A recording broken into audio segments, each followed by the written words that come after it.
telephone and no water. We in the middle of a big power failure.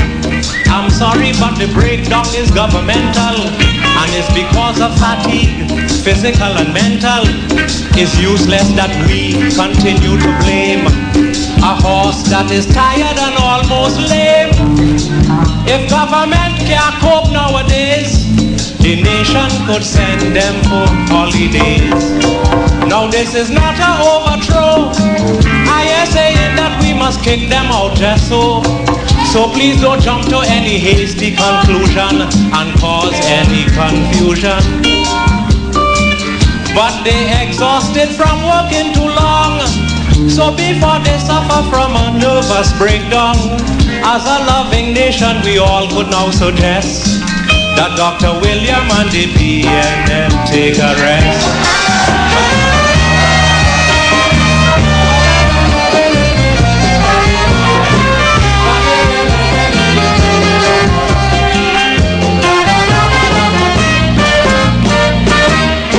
Since Dr. William took over the nation, I can't recall he went on vacation.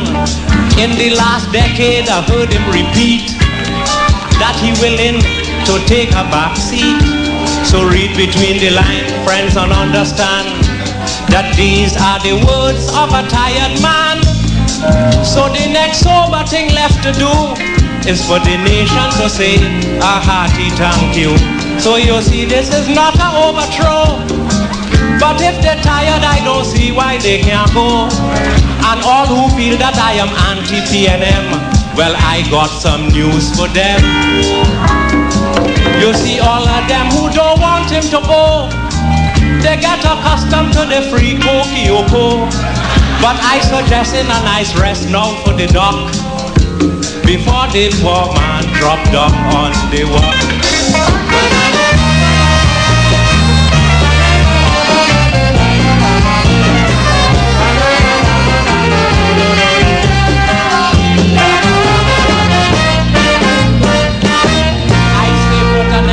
Party into power, give PNM a chance to recover.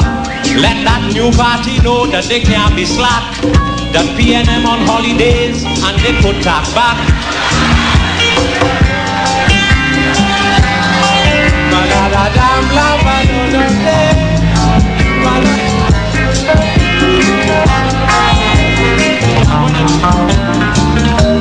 I say put a next party into power and give PNM a chance to recover. Let this new party know that they can't be slack, that PNM on holidays and they put tax back. And if this party perform up to satisfaction, we can even give them an extension. I don't intend to incite trouble, just suggesting a democratic reshuffle. So you see, this is not an overthrow. I am saying that we must kick them out just so. So please don't jump to any hasty conclusion and cause any confusion. But they exhausted from working too long, so before they suffer from a nervous breakdown, as a loving nation we all could now suggest that Dr. William and the PNM take a rest.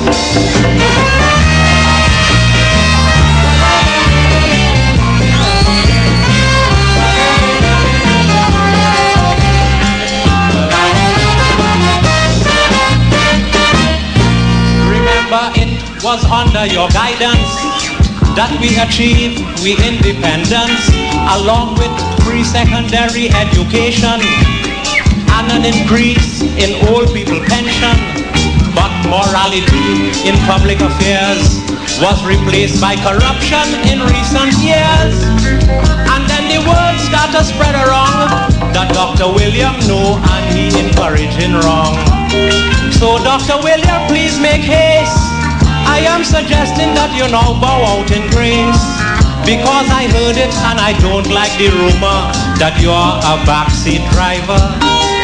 Oh yes, like Muhammad Ali you should go, and not like Amin Gary or Ali Bhutto. Don't allow history to record you as a flop. I am suggesting that you quit while you're still on top. Thank you.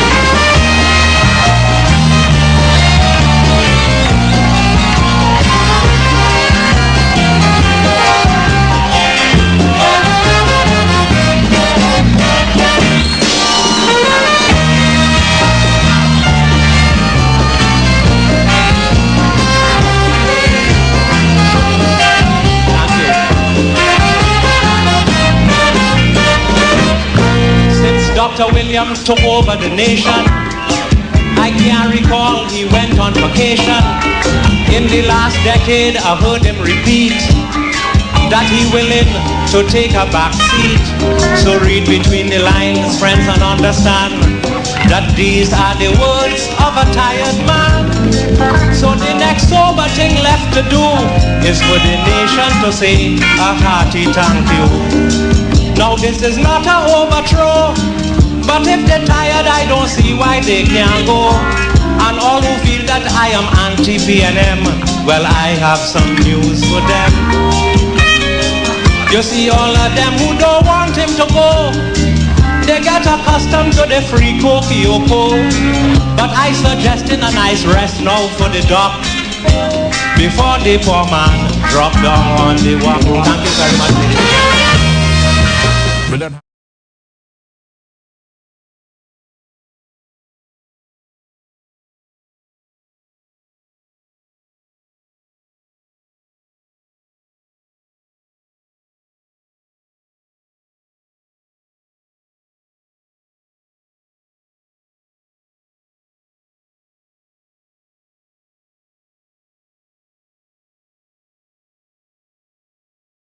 Electoral districts, one in the 𝚂𝚎𝚒𝚒𝚒𝚗𝚒 electoral area and the other in the Mayaro-Rio Claro electoral area. There are also 22 boundary changes which were recommended by the EBC, and these being in the electoral area of Chaguanas 4, the electoral area of Point Fortin 2, in 𝚂𝚎𝚒𝚒𝚒𝚒 8 with 1 new electoral district. In Mayaro-Rio Claro, 4 boundary changes with 1 new electoral district. In Pinal-Debe, 2 boundary changes, and in Siparia, 2 boundary changes. So in total, we have 22 electoral districts with altered boundaries. And we have, as I said before, 2 new electoral districts. Now, we are honored to have with us here tonight political scientist and lecturer, Dr. Bishnu Raghunath, who has been with us before, so certainly no stranger to our platform. We have the chairman of the 𝚂𝚎𝚒𝚒𝚒𝚒 Regional Corporation, Mr. Henry Awong. We also have with us the chairman of the Mayaro-Rio Claro Regional Corporation, Mr. Raymond Kozee. So I want to say a special good night and welcome to these esteemed gentlemen who are here tonight to give us their take on the impact of these changes in the upcoming local government elections. I would also like to say a special welcome to you, our viewers who have joined us on Zoom, Facebook, and also YouTube, and also those who will be looking at the program later. Also, special welcome to members of the media, and I would like to thank you for your continued support, members of the Compass Foundation, and last but not least, my 2 moderators for tonight, the Public Relations Officer of the Compass Foundation, Mr. Chris Hussain, and our Treasurer, Ms. Shanti Supersad. Now, fortunately or unfortunately, Mr. Sarfraz Ali, who is a former local government councillor and who is also one of our regular moderators, will not be joining us tonight because he's very much engaged in Ramadan activities. So Sarfraz will not be back with us until after Ramadan. However, he has asked to pass on his regards to the panelists and our audience tonight. And on this note, I would like to take the opportunity on behalf of the Compass Foundation and everyone who are present here tonight to extend the warmest of greetings to our brothers and sisters of the Muslim community on the occasion of the holy month of Ramadan. As usual, we will aim to end this program between 9 and 9:30, and we tend to do a hard stop around 9:30 p.m. Tonight, I think it's going to be a very, very big night because of the topic that we have chosen to discuss, and also because of our esteemed panelists. And we're really, really excited to have you all here tonight. We will, as usual, start off with a panel discussion, after which we will have Q&A and open mic. So without further ado, I would like to pass you on to PRO Chris Hussain, who will kick off our panel discussion. Thank you, Lisha, and a pleasant good evening to one and all listening and viewing us on our Facebook page. Of course, I know some of you would relook at this as well, so welcome. So just to get into the conversation very quickly, Dr. Raghunath, I mean, we're speaking about an EBC report. We speak, you know, it was late in Parliament, the debate started, and of course, for the benefits of the audience, can you explain the process which EBC would have used to recommend these changes, as Lisha would have indicated in her intro?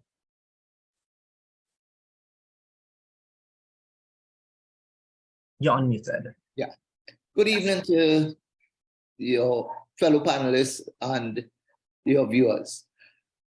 To start with, the EBC is required by law to do these reports preceding any elections. And you know that this report was done in 2021 because the local government elections was initially due in 2022. So they would have given the Parliament at least a year notice as to their proposed changes and so on. What happens is simply that the EBC now goes into various, well, first of all, we know the boundaries of the various municipalities.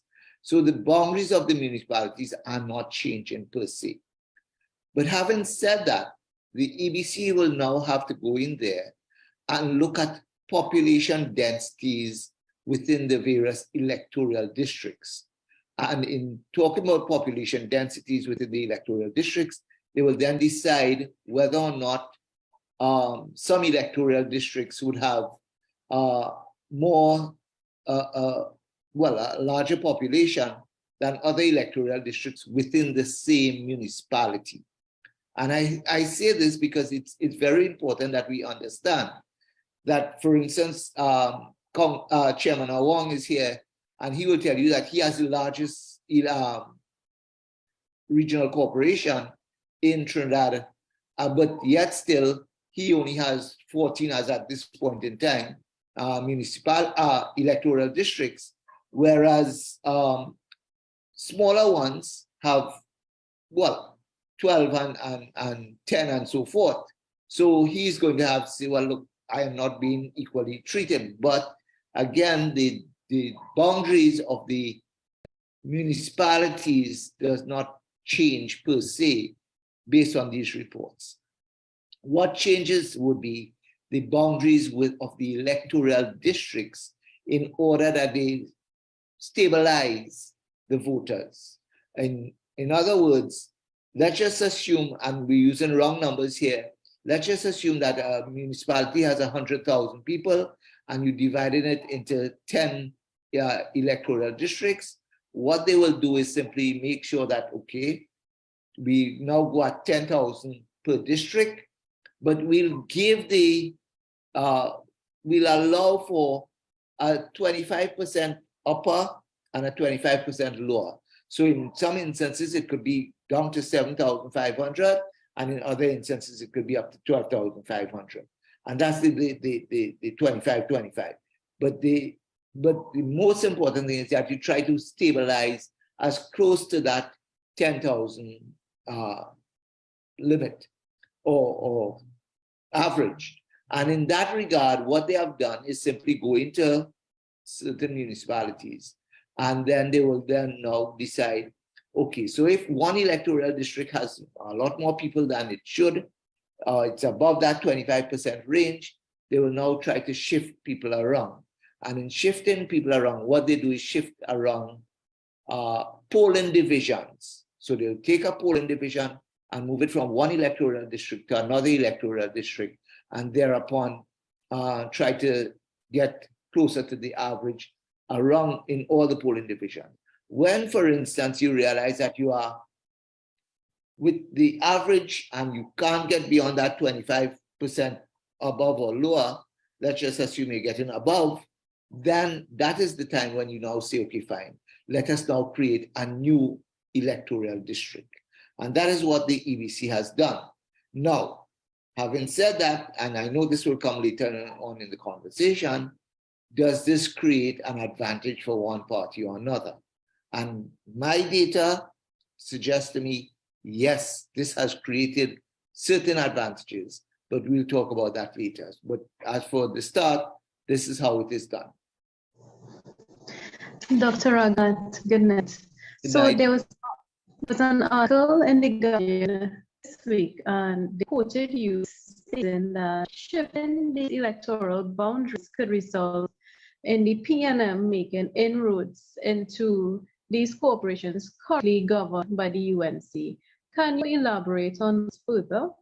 Okay.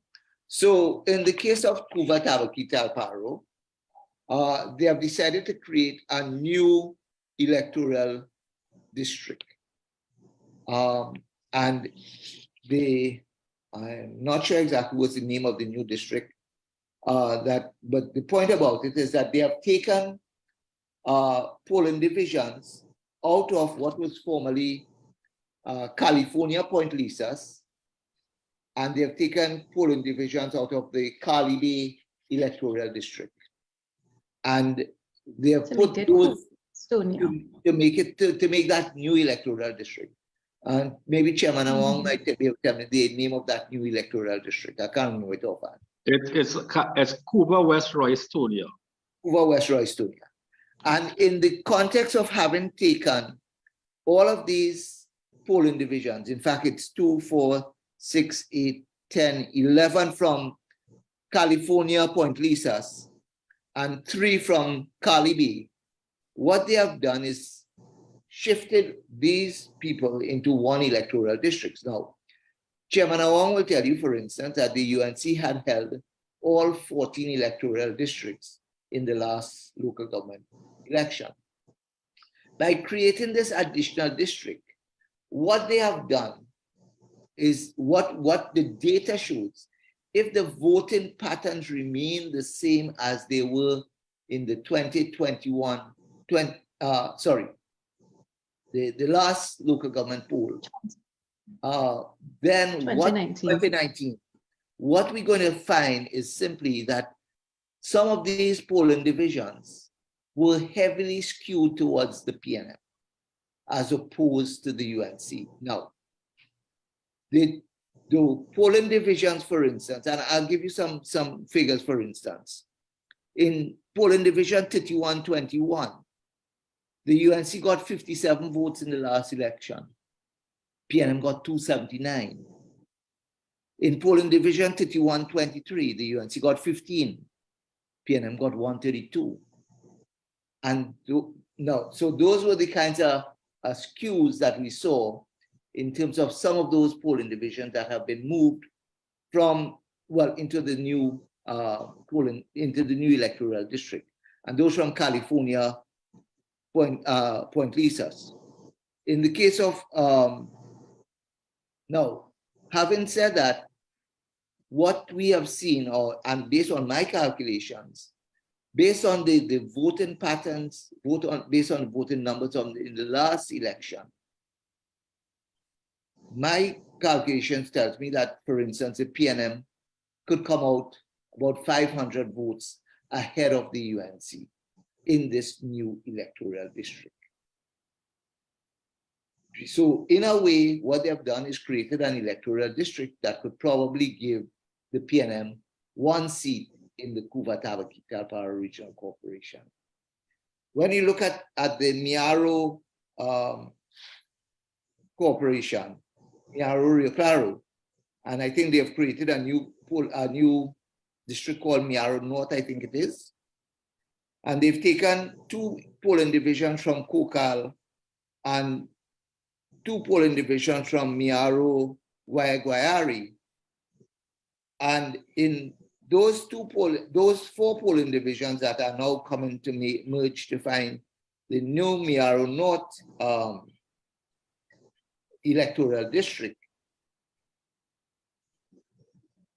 while the votes in this district from the last election comes in closer, because it's like 627 to about 707, it means still that the PNM could get an advantage. Now, in the last election, the UNC held 5 electoral districts, the PNM held 1. If these numbers remain, then this could very well mean that the PNM could win 2, but the UNC could retain their 5. I am saying this is based on data from the last election, and that's the context in which I'm saying that inroads could be made into 𝚂𝚎𝚒𝚕 as well as in the 𝚂𝚎𝚒𝚕 𝙲𝚘𝚗𝚗 regional corporations. Chairman Awang, taking what Dr. Raghunath is telling us right now, that there may be a possibility, according to him, that this can be an advantage for the PNM. Do you share the same view? What do you think about the new electoral district that would have been created in your area?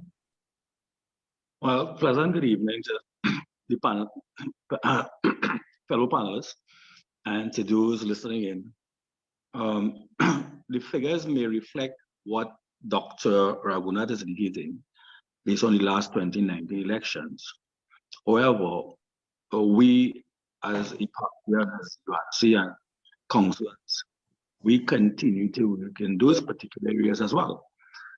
And we have noted that in the strong and the three PDs that Dr. Raghunath referred to, that was moved on 𝚂𝚎𝚒𝚕 𝚲𝚗𝚒𝚒 to form this new seat which they are calling 𝚂𝚎𝚒 West Roystonia. They are strong UNC PDs as well, very strong UNC PDs. What we would have to focus on is maximizing and ensuring that all our supporters from those areas come out. Then that will be a very interesting figure. I'm not too sure if Dr. Raghunath look at those figures as well. The population in those particular electorate, that is, in those particular PDs.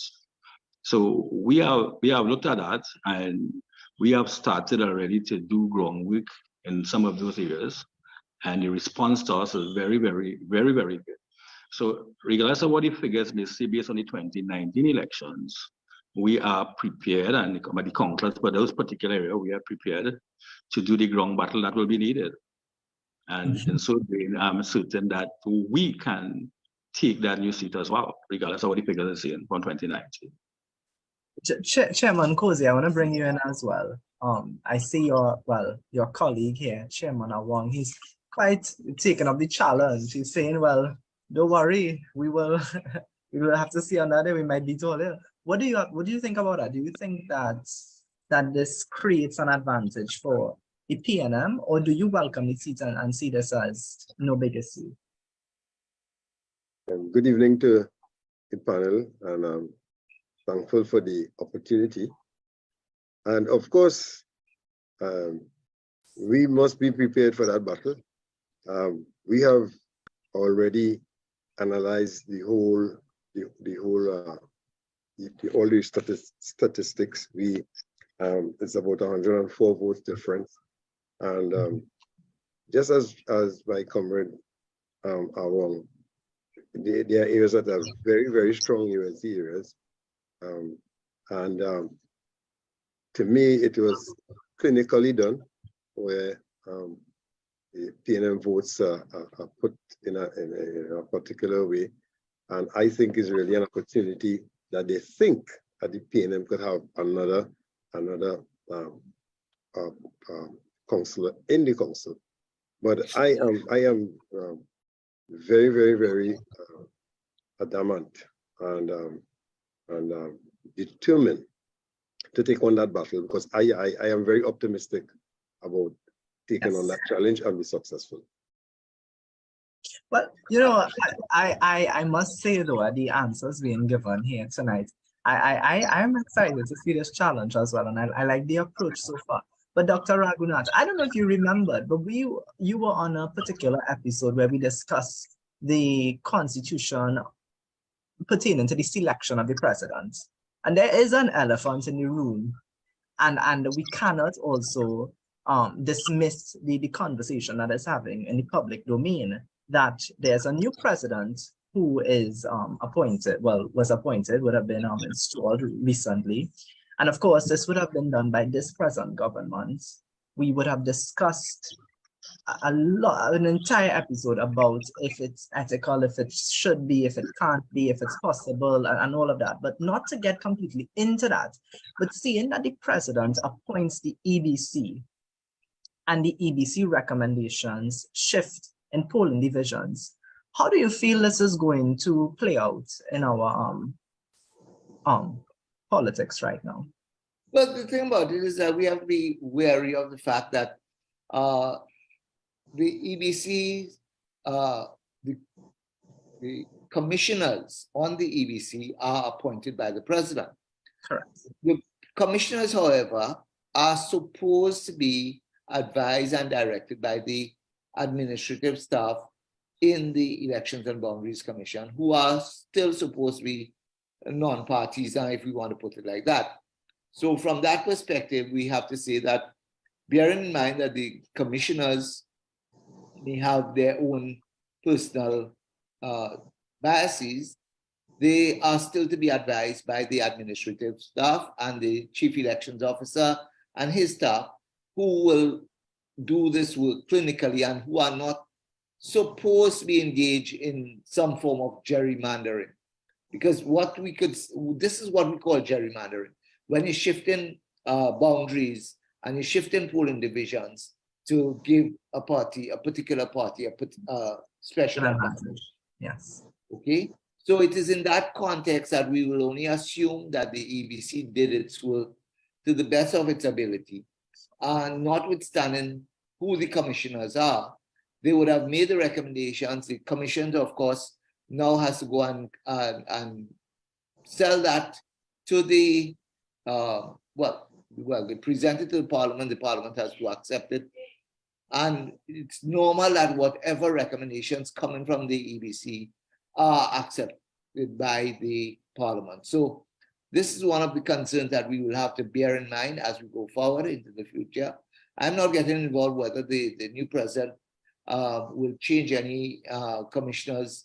We have had, for instance, commissioners who sat on the EBC for decades, literally, and were not changed. And that was simply because the government may be seen as if this is an attempt to gerrymander if you have commissioners who are fired by the president and replaced, whereas many of the commissioners who have left on their own volition, and when they did leave, it was only then that a new commissioner was appointed.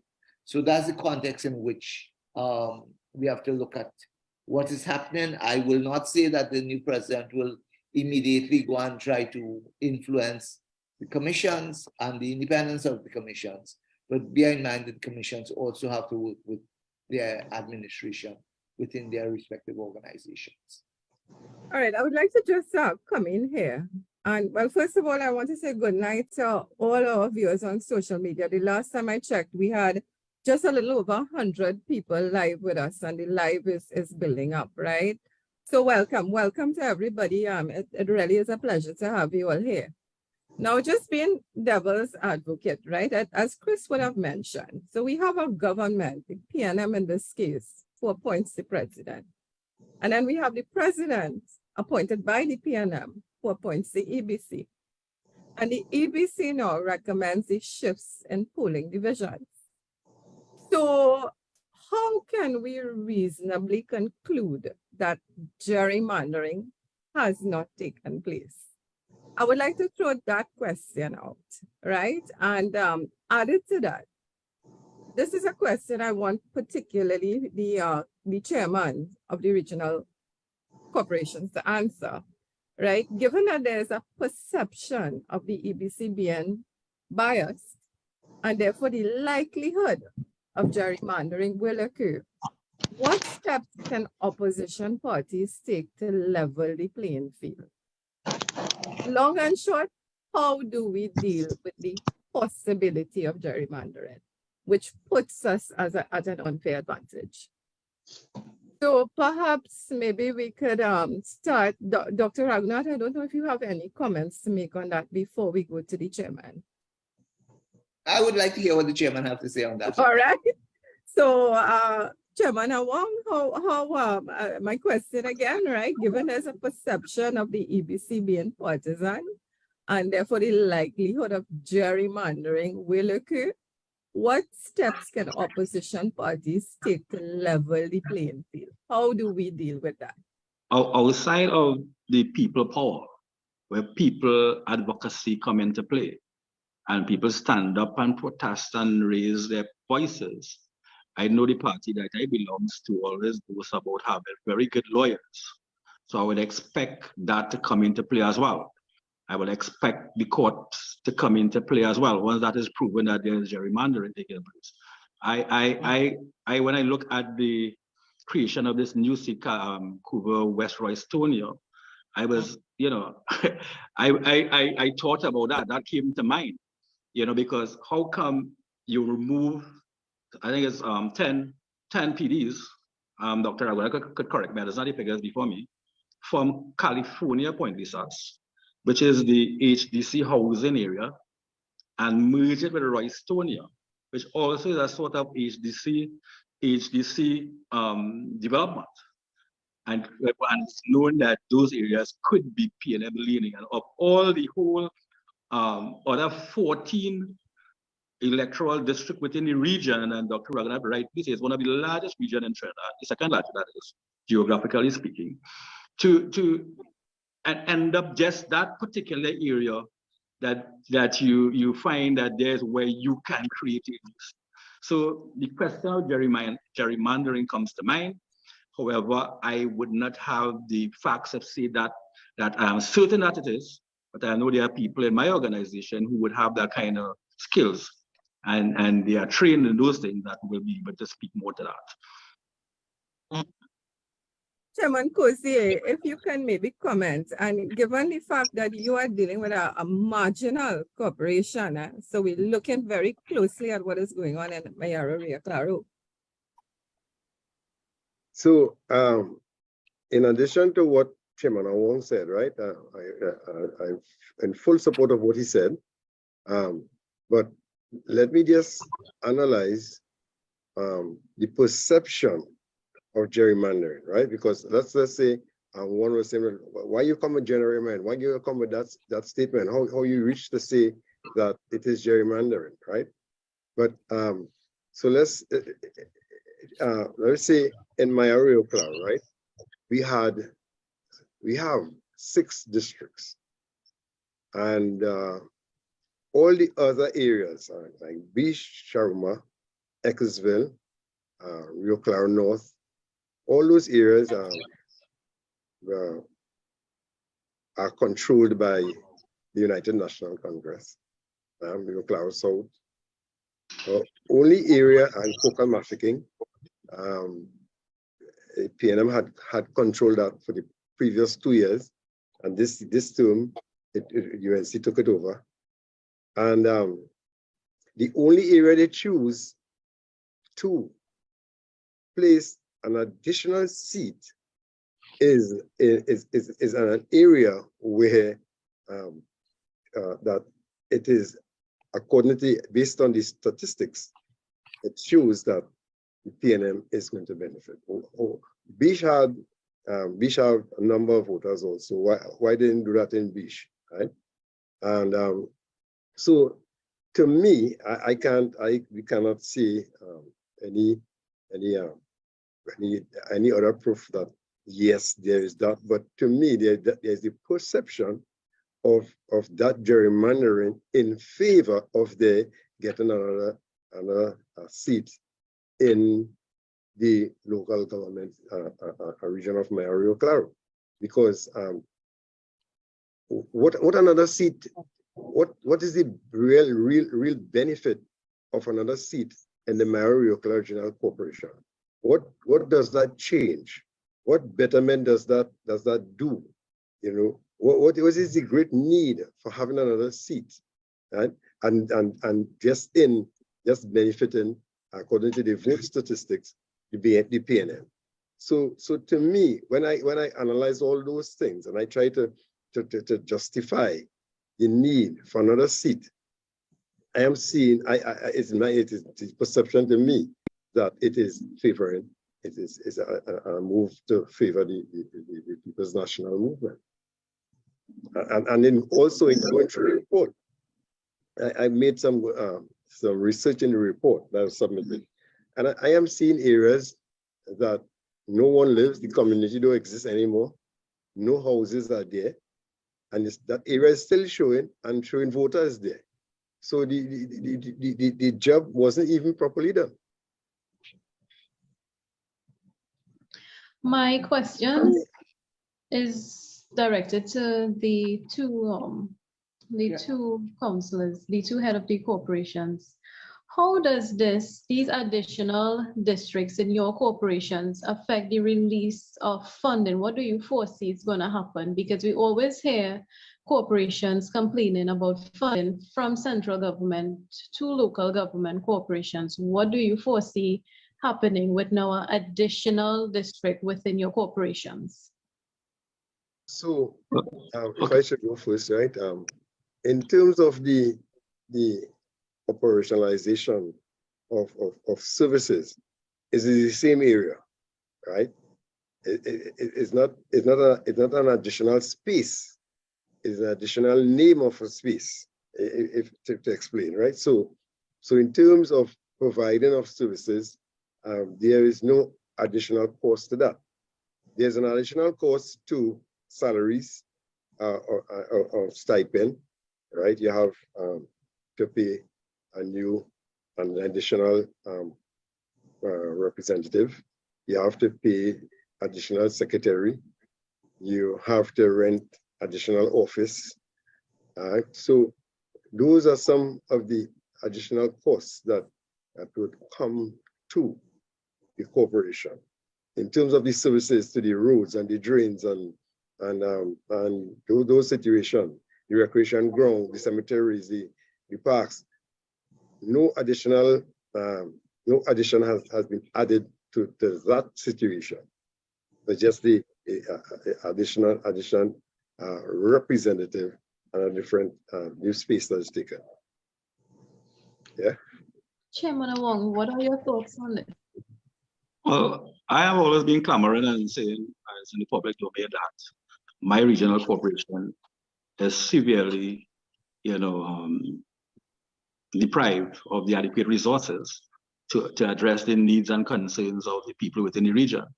Because I always say local government deal with the everyday needs of the everyday man. When you walk out your gate in the morning, you want to ensure that your garbage is collected, your sidewalk clean, your parks well taken care of, where drains clean, roads, potholes patch. And my corporation, over the last couple of years, since this government came into being, have been severely affected with regards to allocation of resources. As a matter of fact, we are the lowest per capita when it comes to allocation of resources, the lowest. And our region is the biggest. Larger corporations. Yes, it is. Added to that, though, the new seat, Cuba West, Roystonia, the community of Roystonia is not a vested community in the corporation as a HDC community, HDC development area. However, HDC have neglected that area over the years. And based on it not being a vested community, the roads and drains, etc., are not vested in the corporation, I cannot ask finance for funding for it unless it is given to me. But we have to utilize our very limited resources most times to patch the roads, to pick up, well, we do the garbage, and that we are mandated to pick up garbage throughout the region. But to clear the drains, etc., we have to pick up the slack because HDC does not do anything for those people in that particular area. But you make that now, that's a new seat. You comprise that, you join that with the housing development in Cuba, which is the Cuba West that they are referring to.